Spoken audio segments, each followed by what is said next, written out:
জাতীয় রাজনৈতিক দলগুলোর দ্বিচারিতা, দায়িত্বহীনতা ও পরিকল্পনার বিরুদ্ধে প্রকাশ্য ও কঠোর অবস্থান ঘোষণা করছে সিএসটি সম্প্রীতি জোট।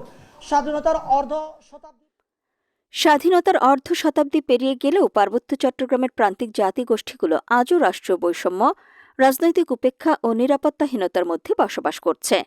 এমন অভিযোগ তুলে আসন্ন ত্রয়োদশ জাতীয় সংসদ নির্বাচনকে সামনে রেখে জাতীয় রাজনৈতিক দলগুলোর বিরুদ্ধে প্রকাশ্য ও কঠোর অবস্থান ঘোষণা করেছে সিএসটি সম্প্রীতি জোট।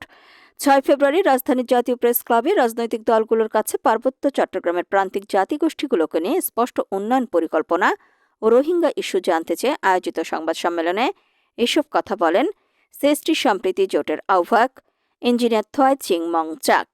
সংবাদ সম্মেলনে থয় চিং মং চাক বলেন, নির্বাচনের সময় এলেই জাতীয় রাজনৈতিক দলগুলো উন্নয়ন, মানবাধিকার ও গণতন্ত্রের বুলি আউড়ে যায়, অথচ বাস্তবতা হলো পার্বত্য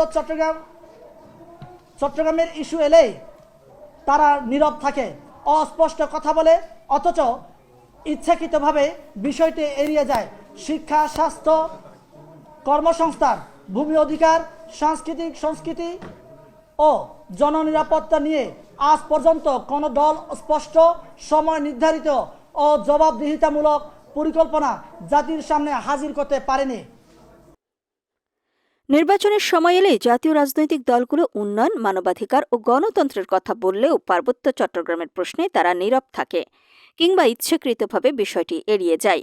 শিক্ষা, স্বাস্থ্য, কর্মসংস্থান, ভূমি অধিকার, সাংস্কৃতিক স্বীকৃতি ও জননিরাপত্তা নিয়ে আজ পর্যন্ত কোনো রাজনৈতিক দল সুস্পষ্ট, সময় নির্ধারিত, জবাবদিহিমূলক পরিকল্পনা জাতির সামনে উপস্থাপন করতে পারেনি বলেও তিনি অভিযোগ করেন। তিনি আরও বলেন, পার্বত্য চট্টগ্রাম কোনো রাজনৈতিক পরীক্ষা নিরীক্ষার ক্ষেত্র নয় কিংবা সুবিধাবাদী রাজনীতির ব্যাকইয়ার্ড নয়। এই অঞ্চলের প্রান্তিক জাতিগোষ্ঠীগুলো ভিক্ষুক নয়, তারা রাষ্ট্রের সমান নাগরিক এবং পূর্ণ অধিকার তাদের প্রাপ্য। সংবাদ সম্মেলনে রোহিঙ্গা সংকট নিয়েও জাতীয় রাজনৈতিক দলগুলোর অবস্থানকে প্রশ্নবিদ্ধ বলে উল্লেখ করা হয়। থয় চিং মং চাক আরও বলেন, রোহিঙ্গা সংকট নিয়েও জাতীয় রাজনৈতিক দলগুলোর অবস্থান চরমভাবে প্রশ্নবিদ্ধ। বছরের পর বছর ধরে এই সংকটকে কখনো আন্তর্জাতিক দয়া প্রদর্শনের নাটক, কখনো নির্বাচনী বক্তব্যের উপকরণ হিসেবে ব্যবহার করা হয়েছে, কিন্তু আজও কোনো দল স্পষ্ট করে বলেনি এই সংকটের শেষ কথায় সমাধানের রূপরেখা কি। বছরের পর বছর ধরে এই সংকটকে কখনো আন্তর্জাতিক দয়া প্রদর্শনের নাটক, কখনো নির্বাচনী বক্তব্যের উপকরণ হিসেবে ব্যবহার করা হলেও আজ পর্যন্ত কোনো দল এর দীর্ঘমেয়াদী সমাধানের রূপরেখা স্পষ্ট করেনি। এই অব্যবস্থাপনার ফলে পার্বত্য চট্টগ্রাম সহ সীমান্তবর্তী অঞ্চলের সামাজিক অস্থিরতা ও নিরাপত্তা ঝুঁকি তৈরি হলে তার দায় রাষ্ট্র পরিচালনাকারী রাজনৈতিক শক্তিগুলোকেই নিতে হবে বলে তিনি মন্তব্য করেন।